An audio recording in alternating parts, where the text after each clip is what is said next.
Good morning. It's Hump Day, Wednesday, Hump Day, Happy Chat. Yay! Hello, Bliss Collective. It's me, Valerie Shepard, coming to you live in our Bliss Collective group, which I do on Wednesday mornings. My Hump Day Happy Chat, which used to be on my bigger Facebook page, is now here. I am coming to you here inside our group. It's so good. Oh, I'm seeing some messages on my dashboard, so you know, gotta click all these fun things. Let's see. I'm going to click where else I would like this to show up. So there we go. Um, wow, that's cool. Didn't know I could do that. Woohoo! Learning some things. I love to like pick up some new tips along the way. And here we go. Thank you, Facebook. Sometimes I'm taking Facebook's name in vain, so I have to say thank you, Facebook, when it's appropriate. So hello, good morning. I'm Valerie Shepard, Chief Bliss Officer here in the Bliss Collective, founder and CEO of the Hartley Center for Mindfulness and Self-Mastery. I love that long, big name.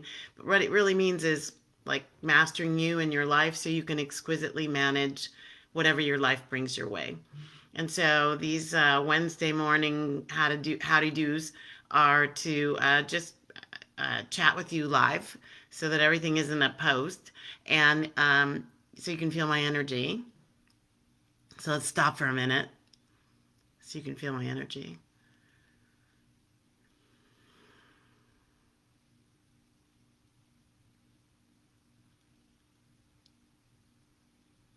Good. I hope you can feel that.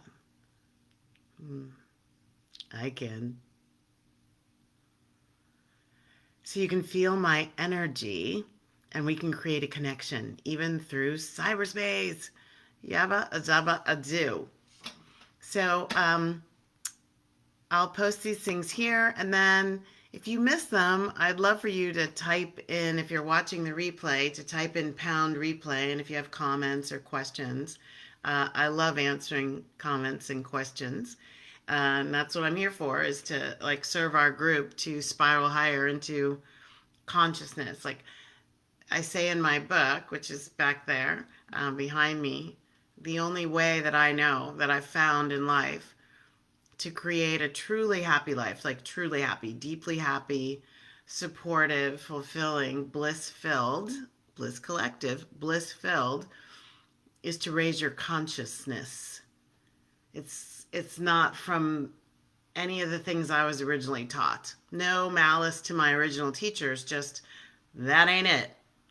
So this whole thing here is to shepherd people into a much more fulfilling understanding how you get there. Like understanding how you get there.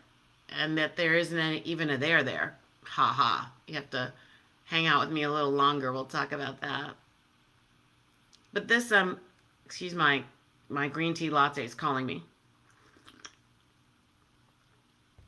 It's nice to make those at home with organic matcha tea. And my favorite is the whipped cream on top. When it melts in, it's like having put creamer in my tea. Oh, way awesome. Okay, so back to the moment at hand.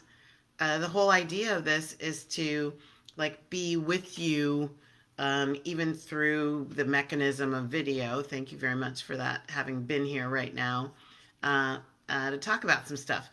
Once we get through this thing called a pandemic, we in the Bliss Collective will be organizing some live interactions where we can, go someplace beautiful, because you know how much I tout nature as a part of the bliss equation. So you can go someplace gorgeous and commune around topics and even troubles and spiral into a much higher vibration as a group together. But for now, thank you for hanging out with me on video. So I'll be doing these on Wednesday mornings, and I hope you'll come live if you can, and if not, be able to watch the videos and give me feedback and tell me what else you'd love me to talk about, because I like to, I do these for you. I really don't do them for my own satisfaction. It's for you Bliss Collective people. us Bliss Collective gang. Okay, so I was really thinking today, like the vaccines are ramping up, and as people are talking, as I'm hearing people talk, as I'm watching media, as I'm listening in my circles, I'm hearing things about getting back to normal. And I always listen. Whenever I hear that, I always hear it with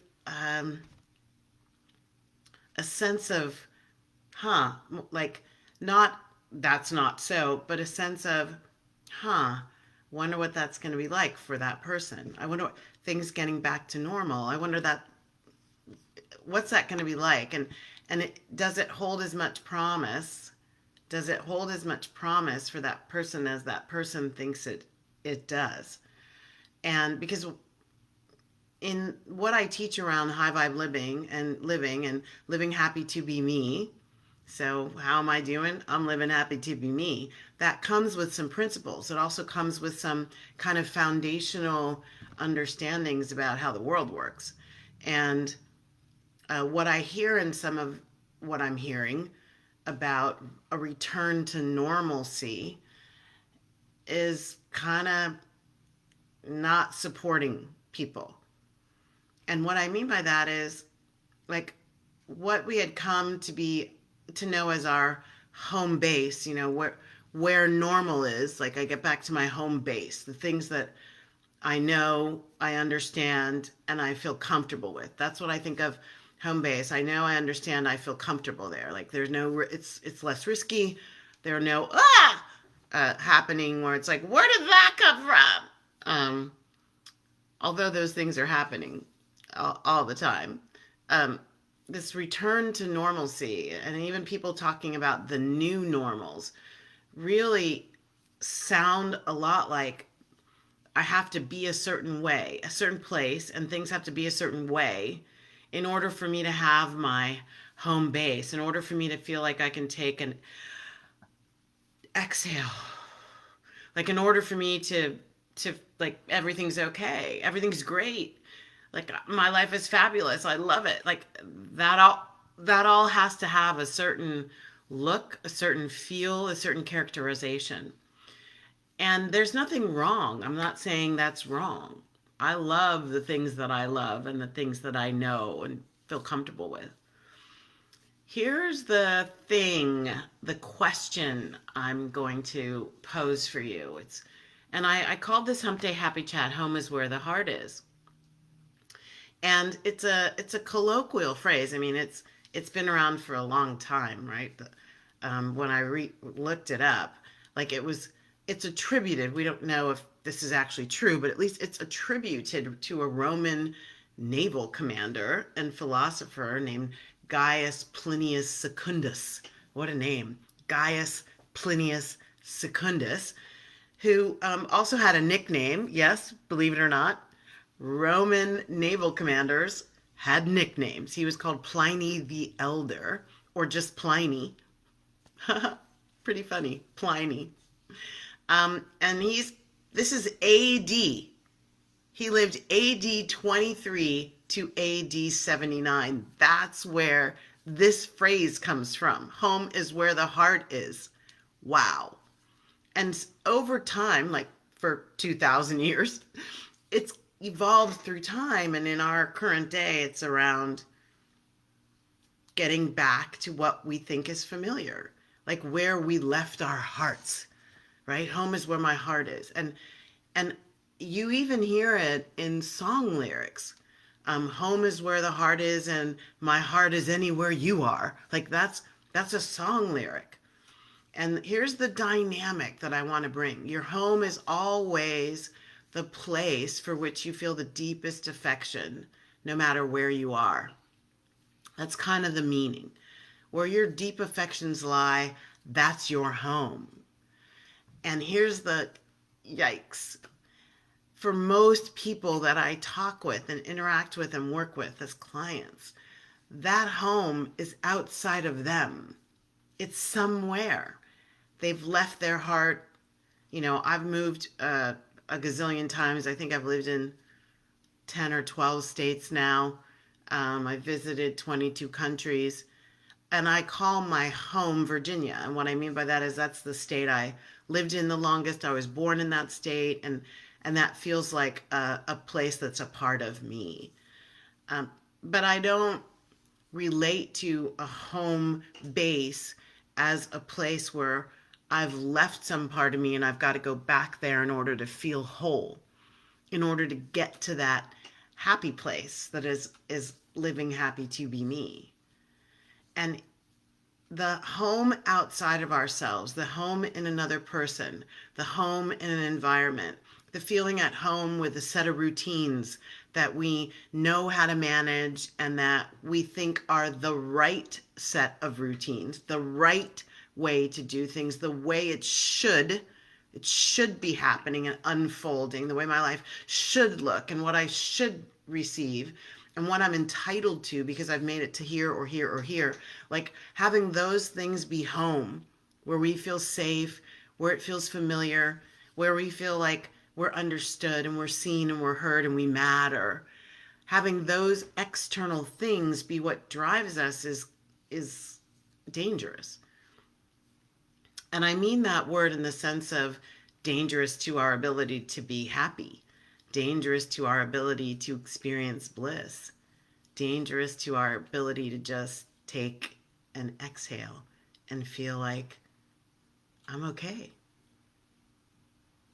Right here, right now, I'm okay. Why is that dangerous?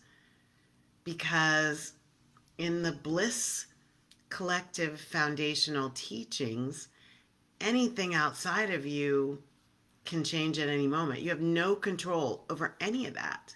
None. None of it. Houses can be foreclosed on. Land can be bought and sold. People can find other loves. Jobs can decide you're unnecessary. Situational dynamics that are your considered home base, and that's where your heart is, may not be supporting you to have that heart be as fulfilled and happy as it deserves to be.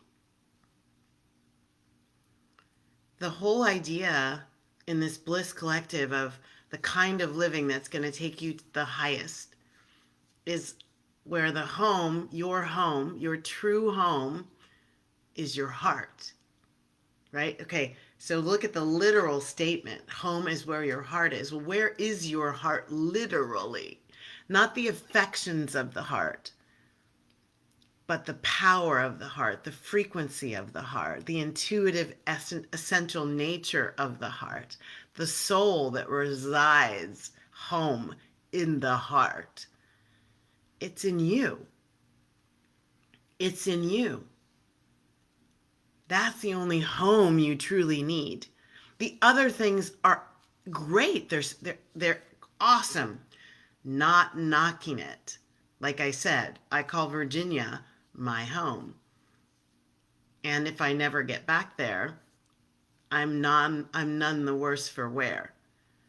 And it's because when you focus on your heart being your home, and therefore wherever you go, you are home.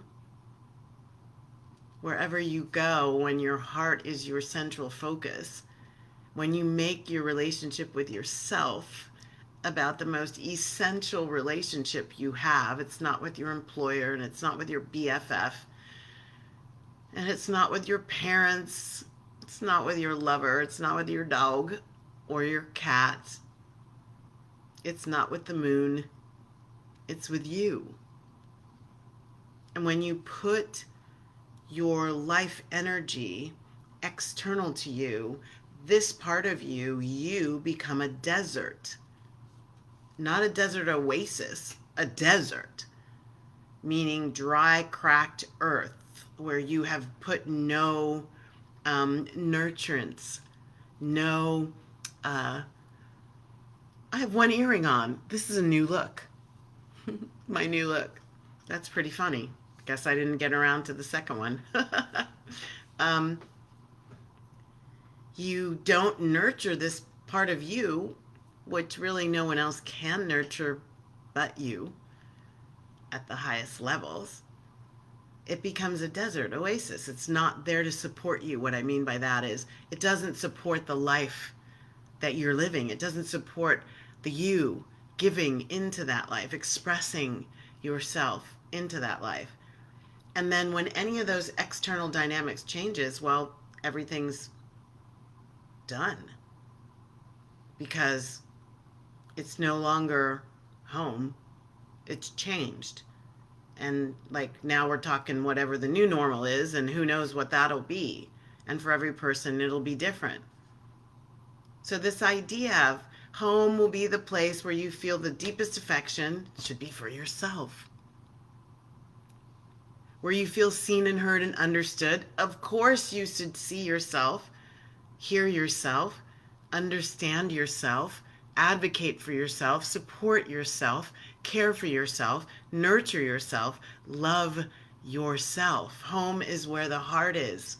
Yes, your heart should be the only home that you really count on. You can have lots of others, but this is the one. One of my favorite Confucius sayings is wherever you go, there you are. Wherever you go, there you are. And the whole option there, the whole understanding there is that whatever's inside you, whatever is a part of the magnificence of you, the beingness of you, whatever you take to anything, whether it's a meeting, a dinner party, I can't wait till we have those again, vacation, on a Zoom call. Have you ever been on a video call and you could feel energy? Someone's talking, but you feel something different than what they're saying? Yeah, because we're energetic beings and we catch vibrations. It is absolutely true. Don't question, are you feeling it? Go deeper into what that is. It's talking to you. And so wherever you go, there you are means you can't outrun yourself. You can't. Whatever you're carrying with you is going to be there. So if you focus in here, when you focus in here, let's call ourselves into it. When I focus in my heart and create it as my home base, I can always return to it no matter what kind of turbulence is going on out there, no matter what kind of mishaps are going on out there, no matter what kind of delays. I'm waiting to hear about healthcare. That's one of mine right now. I'm waiting to hear about a job. I'm waiting to hear back from someone who I'm enamored with, and I hope they call. Have you had that? Why aren't they calling? Like, whenever I'm waiting for that stuff out there to feel normal, to feel like it supports me, to feel like it sees me, hears me, understands me, wants me to be happy, instead of waiting for that, I can just return here. I can just return here.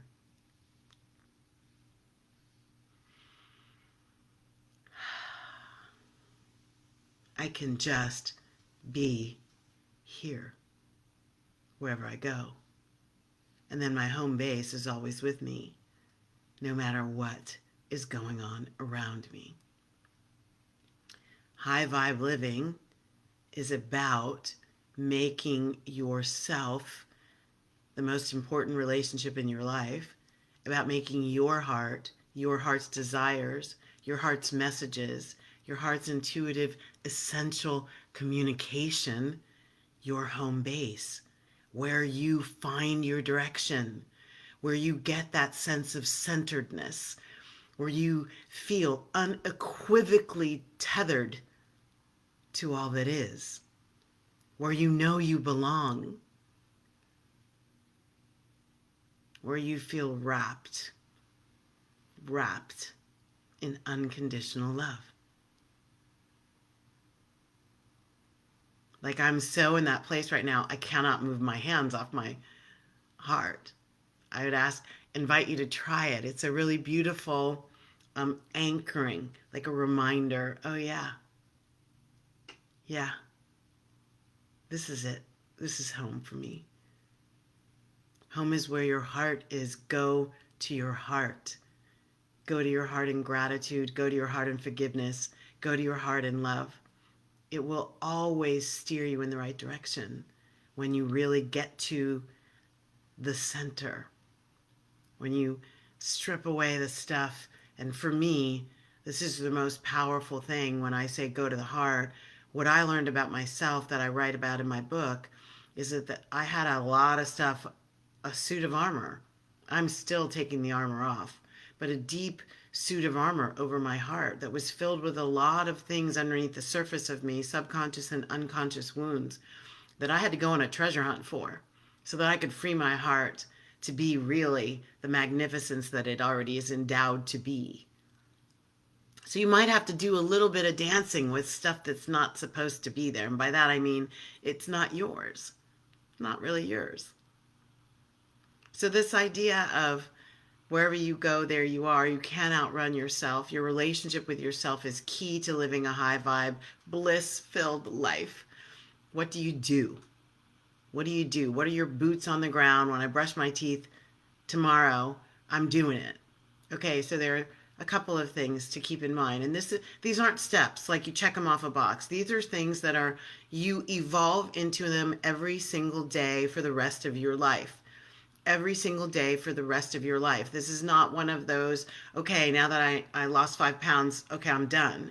No, this is, I am unfolding into this experience of myself always. So number one, get on the self-awareness train. Get into a self-awareness groove.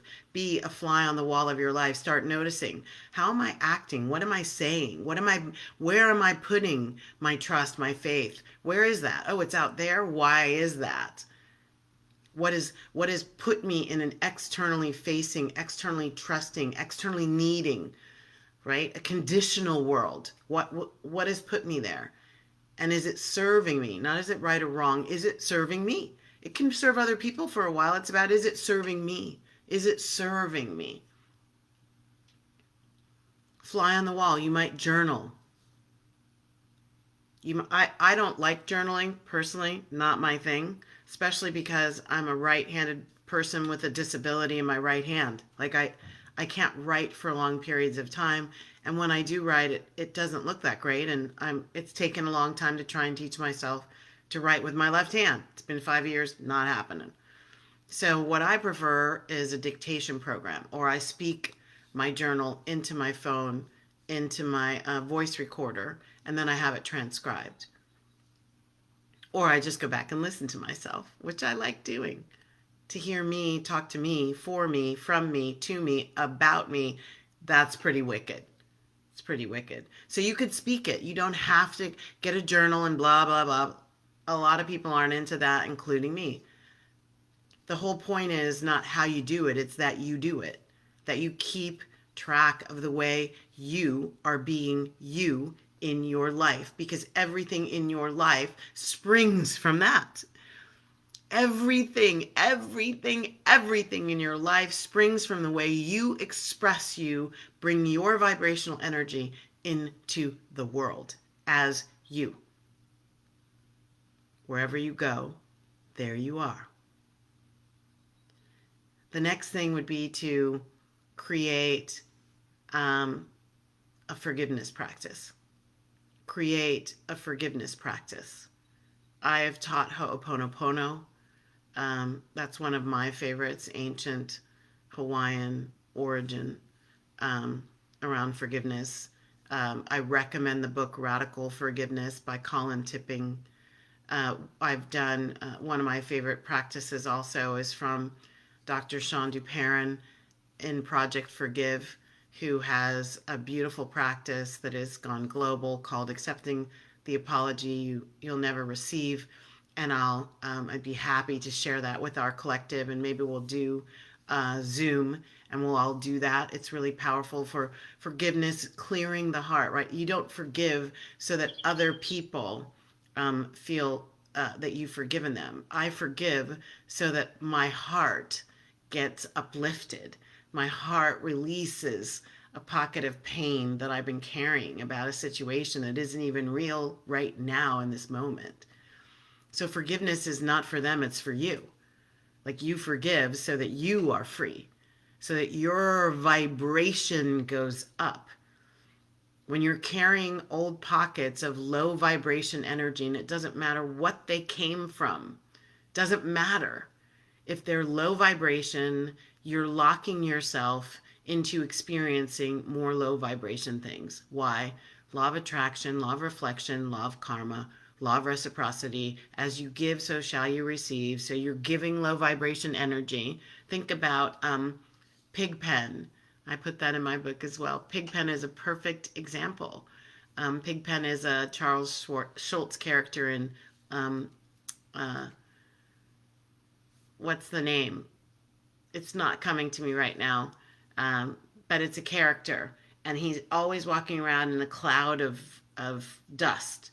Well, think of that dust as negativity. Think of that dust as your old energy of wounding, of anger, of resentment, of guilt, of shame, of blame, of hate, of rage, of revenge. All that old energy walking around with you is sending out signals. And guess what? Those signals have to attract their match. Like attracts like. You cannot live a high vibe life.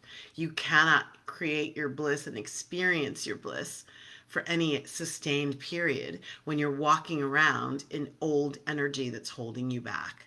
So a forgiveness practice is a primary way of letting that stuff go. Then, as a part of that, is to create uplifting practices. So I call it replacements. So as I let go of old energy that's not serving me, I have to replace that pocket, right? That pocket of pain. The pain's gone, but what's going to be there now, right? The universe abhors a vacuum. Vacuum theory says when there's an empty space, something's got to fill it.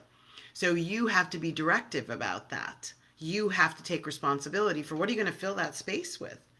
So I'm releasing the old that's not serving me, pocket of pain, and I'm going to fill it with something that does. And what serves you to be in the blissful space is uplifting things, affirmations, gratitudes, the second highest vibration to unconditional love.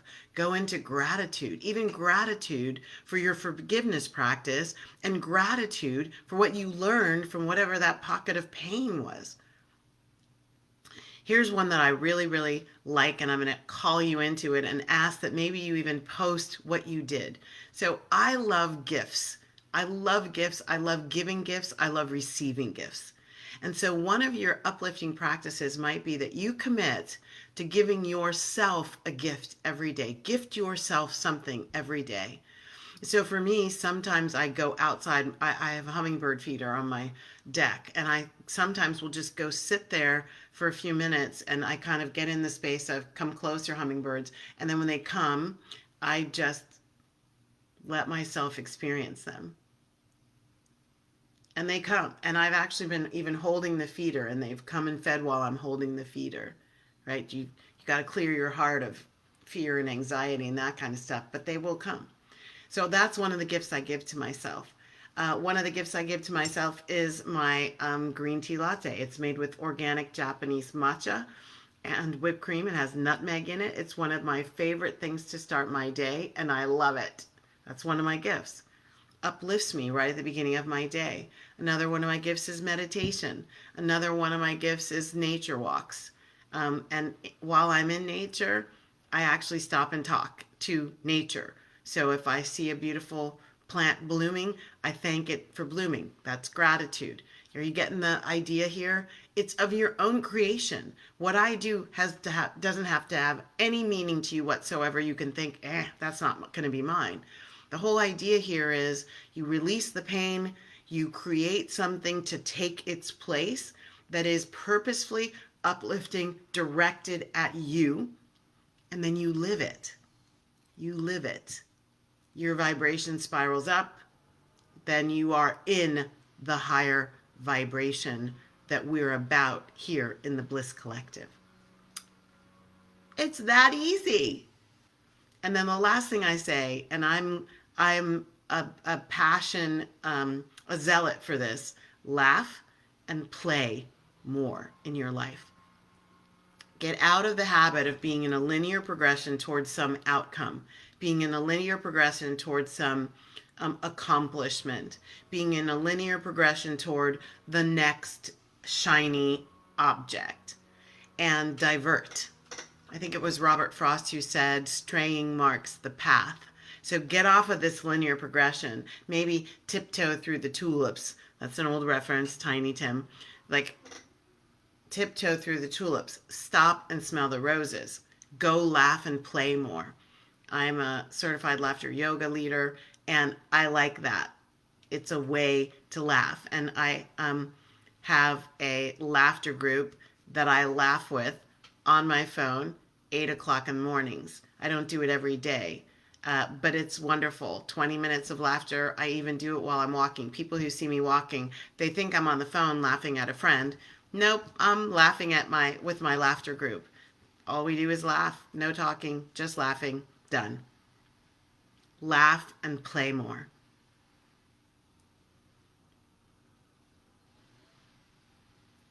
The magnificence of you gets anchored in you in a beautiful, free way in your laughter and your play. So there you go. How do you get home to where the heart is? Just choose it over and over. Okay, that's today's Hump Day Happy Chat. Coming to you live from the Bliss Collective. Just for the Bliss Collective. So happy to be here with you. Mwah. Sending you lots of love and delight. And I always close with the metta prayer, the prayer of loving kindness from the Buddha. And it'd be wonderful if you can say it with me. May all beings be peaceful. May all beings be safe. May all beings be happy. May all beings awaken to the light of their true nature. That is where the highest vibration living is. And that's where we're anchoring. The light of the true nature of who I am. And may all beings be free. Yay. Thank you for joining. Thank you for watching the replay. Hashtag keep on keeping on. Love and light. Bye now. Oh, and invite some more people to our Bliss Collective. There must be people who need what we're offering them. We're a community on a mission. Okay? We're on a mission. Let's do it. Bye now.